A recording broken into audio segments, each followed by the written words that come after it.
everyone, it's Diabetic Danica back 10 days later. 11 technically because I waited to take it off, but I'm gonna go ahead and remove the Dexcom G7. So I ended up putting an overtape over the top because I caught it on the edge of a doorway and it kind of started to pop off, and I thought it wasn't gonna work anymore because it did separate from my skin some, but the sensor must have still been in because I put it back on and put a tape over the top. So let's take it off. Get all this sleeve out of the way. Whew. That is really stuck. Ta-da! Not to gross you out too much, you can see there's a little bit of blood from where it was inserted.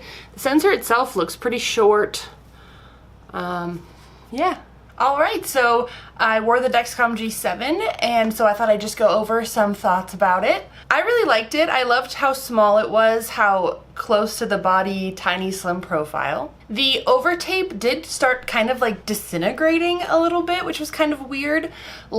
In between where it was on my skin and on the adhesive from the Dexcom, the overtape had a crack in it, it was breaking there, which I thought was kind of weird. Accuracy wise, it's so hard to tell, right? Meters aren't perfectly accurate, sensors aren't perfectly accurate.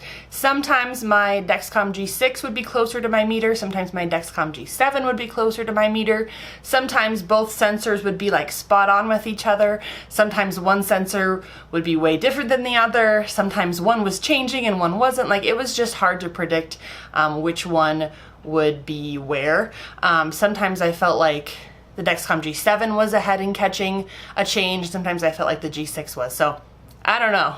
Based on the MARD rating, the G7 is supposed to be more accurate, but it was kind of cool to be able to see Dexcom clarity right in the main screen so I could see my averages and stuff. Otherwise, the app does have some new features, new ways to personalize your alarms. They have a new feature called Silence All, where you can silence all of your alarms for up to 6 hours, and Vibrate as well you can turn on.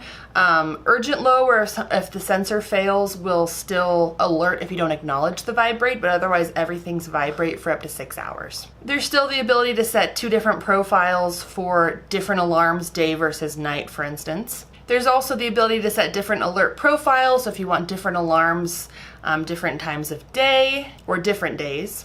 I do like this screen that they added, just because you can see a lot more information, exactly when you started the sensor, when it expires. It makes it very obvious how to start a new sensor. The pairing code you used for the 4-digit pin on the sensor is even in there. I just felt like it was easier to read, more detailed, easier to find this information than on the Dexcom G6. They also have the regular signal loss alarm, but also just brief sensor issue as an option. If the sensor can't get the glucose right now, it can alarm. There's a different sound versus vibrate for technical alerts. It's just, there's more detail I feel like in there. Now you can also choose for the sound vibrate option for each alert. You can also choose to have it match your phone volume, which before I think was just an overarching setting for all of the alerts, but now you can do it for each individual one. Also, for a high alert, you have the option to delay the first alert. So the first time it reads high, it'll not alarm, but then you can choose how long before it will alarm. So if you've been high for a certain amount of time, then it'll alarm. Other than that, I didn't notice any huge differences between wearing a G7 and a G6, other than on your body, the actual size of it, and just the differences in alarms and the details that you can get into there. So once it's compatible with my insulin pump, I will definitely switch over.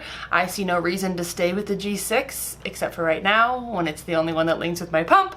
But I mean, once it's not the only one and I can get the G7 to link with my pump, I will definitely switch over. So yeah, nothing too groundbreaking for me today, but if you have any questions, leave it in the comments down below. Give this video a thumbs up if you liked it, and don't forget to subscribe. I will see you guys next time. Bye!